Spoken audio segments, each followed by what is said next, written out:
What's going on, everyone? This is Helen Yee with Eyes on the Game, and everyone knows I love fight weekend and especially big fights because this weekend is UFC 220 going down in Boston and a stacked main event and co-main event between Daniel Cormier and Volkan Oezdemir, who is fighting for the UFC light heavyweight title. And I'm super stoked to have Volkan join me on the line right now. What's going on? Hey, thank you, Lynn. I'm feeling great.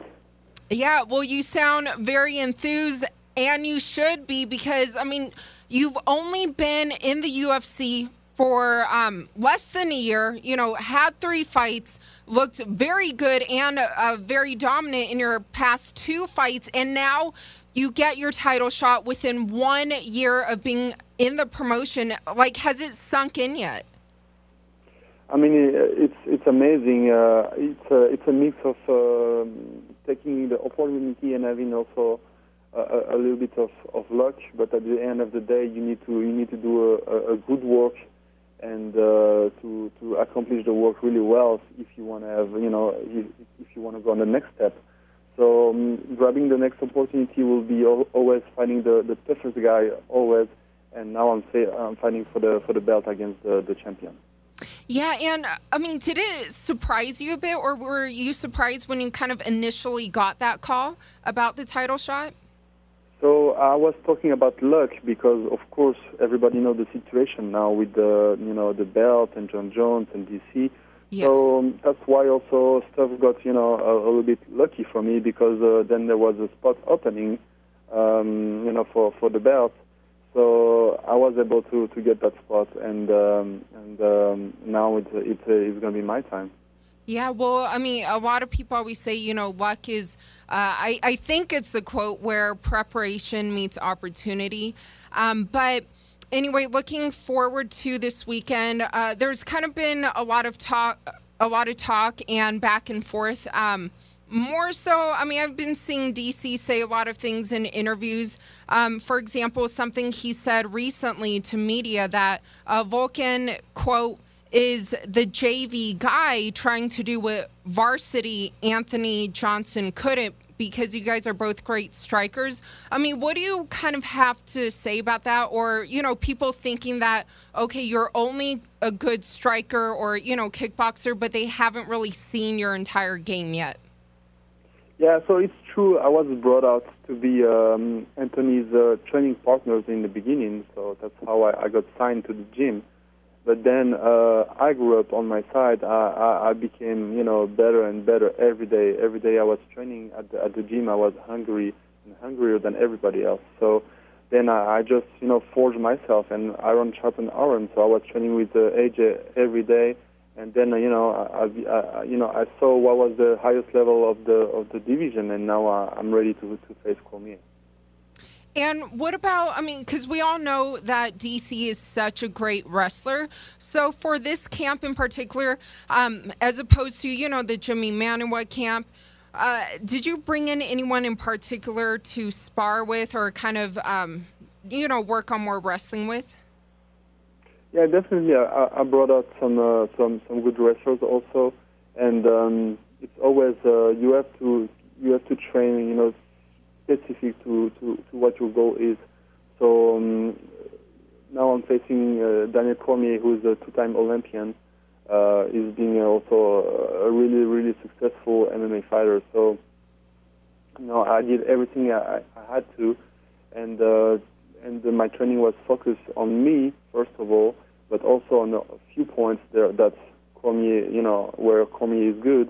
So I didn't try to switch my training camp and do a little bit of too much crazy stuff because at the end of the day, whatever I've done in the past was successful. So I just changed maybe 1 or 2 things, to make them better, and the rest was only the same stuff I was doing all the time.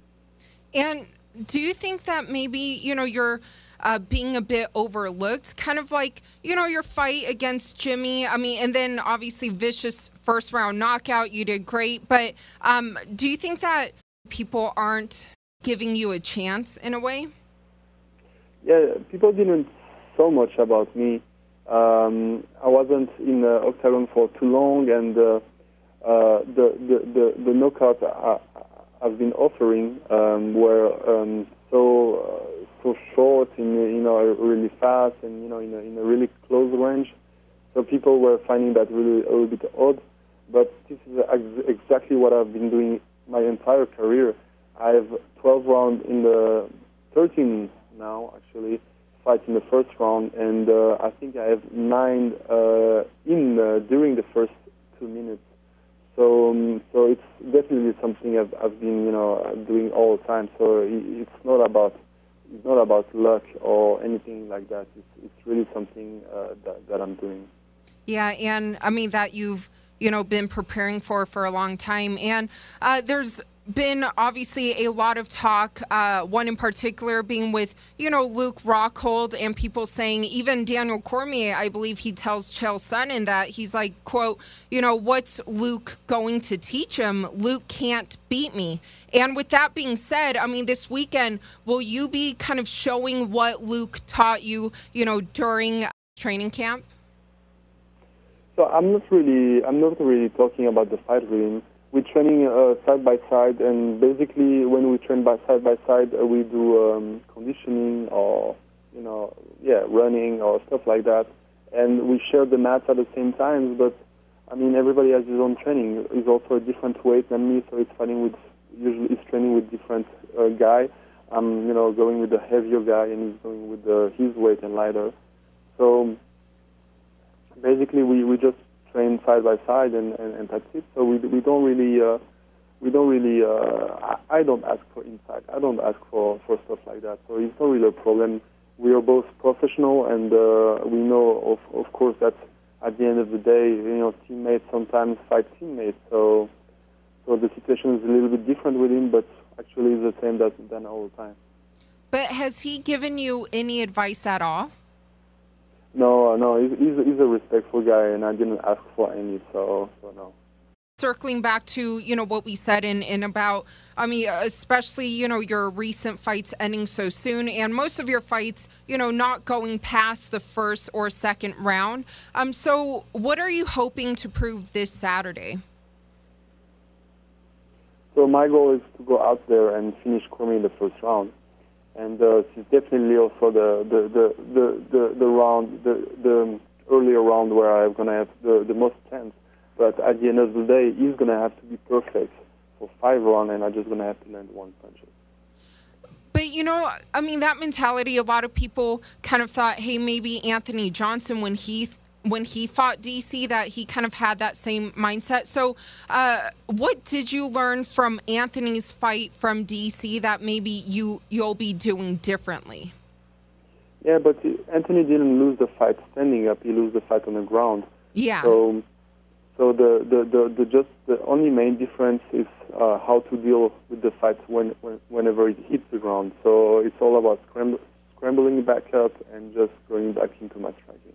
And probably take down defense as well, right? Yeah, of course. Yeah, and then lastly, Volkan, I mean, we know, you're fighting in the light heavyweight division right now, but, I mean, you fought in the heavyweight division as well. So and I know a lot of fighters don't like looking too far ahead, but in the future, would we see a possible return to heavyweight? That would be great, but first of all, I'm going to, get that belt and defend that belt, because you have to, of course, defend it a few times before really being able to say that, I'm going to switch weight, go up, go down. But going back to heavyweight will be probably a pleasure, because I love challenge. And if you do win that belt this Saturday, would you, and John Jones, everything gets cleared, would you like that fight with John Jones? Oh, it has to happen. It has to happen, because you cannot be there and not fight John Jones, because it's all about what other people talk about you, and you want to if you want to leave something, you want to leave a legacy. So the fight has to happen one day or another. Yes, very well said. And also, I mean, in the main event, the two heavyweights, Stipe Miocic, Francis Ngannou. Do you have any prediction for that? I gotta go with Francis because he's my boy. So Francis in the second round. Wow. Well, that sounds great. But, I mean, both fights, they're going to be great fights, and yours as well. Fighting for the UFC light heavyweight title. Well, Volkan, thank you so much for your time, and congratulations on your continued success. Thank you so much.